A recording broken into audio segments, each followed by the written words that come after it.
बहुत से लोगों को लगता है कि हेल्दी और फिट रहने के लिए एक्सरसाइज करने के लिए महंगे जिम में जाना पड़ता है और महंगी मशीनों की ज़रूरत होती है, जबकि ऐसा नहीं है। ये सोच बिल्कुल गलत है।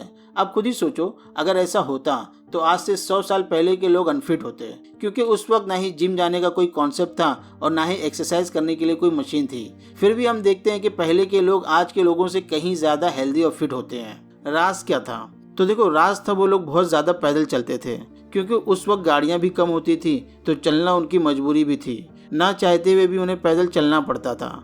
लेकिन आज अगर हमें थोड़ी दूर कहीं जाना पड़ जाए तो हम पैदल चलने की बजाय झट से गाड़ियों का इस्तेमाल कर लेते हैं। तो देखो, पैदल चलना एक ऐसी एक्सरसाइज है जिसे मुफ्त में बिना पैसे खर्च किए कोई भी कर सकता है। इसके लिए ना ही आपको जिम में जाने की ज़रूरत है और ना ही ट्रेडमिल जैसी महंगी मशीनों पर दौड़ने की ज़रूरत है, बल्कि ये एक ऐसी मुफ्त वाली एक्सरसाइज है जो आपकी जिम के पैसे तो बचाती ही है, साथ ही ये हार्ट अटैक का रिस्क भी कम करती है, डायबिटीज़ को कंट्रोल में लाती है, स्ट्रेस और डिप्रेशन को घटाती है और बिना किसी साइड इफ़ेक्ट के बॉडी को हील भी करती है। लेकिन हैरानी की बात क्या है पता है? ये मुफ्त वाली एक्सरसाइज जिसके इतने सारे फ़ायदे हैं, अक्सर लोग इसे सिंपल समझकर इग्नोर कर देते हैं। ऐसा क्यों?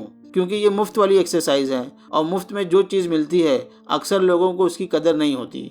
लेकिन आज की इस वीडियो में मैं इस टॉपिक पर डिटेल में बात करूंगा और आपको ये बताने की कोशिश करूंगा कि इस मुफ्त वाली एक्सरसाइज को आप हल्के में ना लो। हम सब के लिए पैदल चलना कितना फ़ायदेमंद है, शायद आपको इसका अंदाज़ा नहीं है। इसलिए आज मैं इस एक्सरसाइज से जुड़े सभी टॉपिक पर बात करूंगा, जैसे पैदल क्यों चलना चाहिए, कब चलना चाहिए, कितना चलना चाहिए, कैसे चलना चाहिए और किन लोगों को पैदल ज़रूर चलना चाहिए।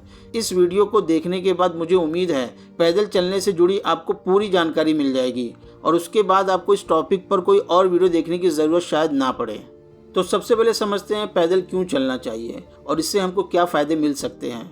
देखो, चलने का सबसे बड़ा फ़ायदा ये है कि इससे बॉडी का मेटाबॉलिज्म इम्प्रूव होता है। ये इंसुलिन सेंसिटिविटी को बढ़ाता है और हार्ट को स्ट्रांग बनाता है। आज के डेट में फ्री में अगर आपको इतने फ़ायदे मिल जाएं तो कम है क्या? रिसर्च बताती है कि रेगुलर ब्रिस्क वॉकिंग से हार्ट डिसीज़ का रिस्क 20 से 30% तक कम हो जाता है। सिर्फ हार्ट ही नहीं, चलना ब्लड प्रेशर को भी कंट्रोल में रखता है, बैड कोलेस्ट्रॉल को कम करता है और गुड कोलेस्ट्रॉल को बढ़ाता है। अगर आप स्ट्रेस, एंग्जाइटी या ओवर थिंकिंग से जूझ रहे हैं तो चलना एक एंटी डिप्रेशन दवा की तरह काम करता है, क्योंकि वॉक के दौरान एंडोर्फिन्स रिलीज होते हैं जो मूड को अपलिफ्ट करते हैं। तो ये थे चलने के फ़ायदे। अब बहुत से लोगों के दिमाग में ये सवाल आया होगा कि चलना किस वक्त चाहिए, सुबह या शाम में? कहने का मतलब है कि किस वक्त चलना बॉडी के लिए ज़्यादा फायदेमंद होता है। देखो, वैसे तो सुबह के वक्त चलना हार्मोनल रिदम के लिए बेस्ट माना जाता है, क्योंकि मॉर्निंग लाइट बॉडी क्लॉक को रिसेट करती है और दिन भर एनर्जी मेंटेन रहती है। लेकिन अगर सुबह पॉसिबल नहीं है तो शाम का वॉक भी इक्वली बेनिफिशियल होता है।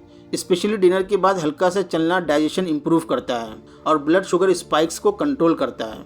देखो, एक चीज़ क्लियर समझ लो, बेस्ट टाइम वही है जो आप रोज़ फॉलो कर सकें। इर्रेगुलर परफेक्ट टाइमिंग से बेटर है रेगुलर इम्परफेक्ट टाइमिंग। टाइमिंग के अलावा ये भी एक ज़रूरी सवाल है कि डेली कितना चलना चाहिए। तो देखो, साइंटिफिक गाइडलाइंस के मुताबिक एडल्ट को कम से कम 150 मिनट्स मॉडरेट इंटेंसिटी वॉकिंग हर वीक करनी चाहिए, जो रफली रोज़ के 30 मिनट्स के बराबर होती है। अगर आप वज़न घटाना चाहते हैं तो 45 से 60 मिनट्स का ब्रिस्क वॉक ज़्यादा इफेक्टिव होता है। लेकिन बिगिनर्स के लिए ज़रूरी है कि 10 से 15 मिनट से शुरू करें और धीरे धीरे ड्यूरेशन बढ़ाएं, क्योंकि बॉडी को एडॉप्ट करने का टाइम देना लॉन्ग टर्म कंसिस्टेंसी के लिए बहुत इंपॉर्टेंट है। अब बात करते हैं कैसे चलना चाहिए, क्योंकि गलत तरीके से चलना फ़ायदा कम और प्रॉब्लम ज़्यादा दे सकता है और आगे चलकर बॉडी में कहीं पर भी पेन की प्रॉब्लम पैदा हो सकती है। इसलिए चलते वक्त कुछ बातों का ध्यान रखना बहुत ज़रूरी होता है। सबसे पहली बात, जब आप वॉक करें तो बॉडी सीधी रखें, कंधे रिलैक्स्ड हो, नज़र सीधी सामने हो और हाथ नेचुरली आगे पीछे हिलते रहें। पैर ज़मीन पर रखते वक्त पहले एड़ी लगे और फिर आगे बढ़ते हुए अंगूठे से पुश करें। दूसरी बात यह है कि चलते वक्त स्पीड इतनी होनी चाहिए कि आप बात तो कर सकें लेकिन गाना गाना आपके लिए मुश्किल हो जाए। इसे कहते हैं ब्रिस्क वॉकिंग। इसी तरह चलने के लिए कंफर्टेबल शूज़ पहनना बहुत ज़रूरी है, क्योंकि गलत फुटवियर से नी और लोअर बैक पेन की प्रॉब्लम डेवलप हो सकती है।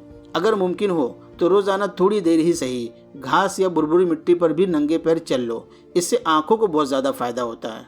अब यहाँ पे एक इम्पॉर्टेंट मिसकंसेप्शन को क्लियर करना बहुत ज़रूरी है। बहुत से लोगों को लगता है कि सिर्फ पैदल चलने से ही वेट लॉस हो जाता है, तो सच ये है कि ये ज़रूरी नहीं है। चलना एक फाउंडेशन ज़रूर है जो फैट लॉस प्रोसेस को सपोर्ट करता है, लेकिन डाइट, स्लीप और स्ट्रेस मैनेजमेंट के बिना रिजल्ट बहुत ही स्लो होगा। लेकिन हाँ, ये बात बिल्कुल सच है कि जो लोग रोजाना चलते हैं उनका वेट रिगेन होने का रिस्क काफ़ी कम होता है, क्योंकि वॉकिंग सस्टेनेबल हैबिट है, क्रैश एक्सरसाइज नहीं। एक और बात, अगर आप डायबिटिक हो, बीपी पेशेंट हो या सेडेंट्री लाइफस्टाइल जी रहे हो तो चलना आपके लिए ऑप्शनल नहीं बल्कि बहुत ज़रूरी है। स्टडीज़ ये भी दिखाती हैं कि रोज़ का वॉक मॉर्टेलिटी रिस्क को बहुत हद तक कम करता है।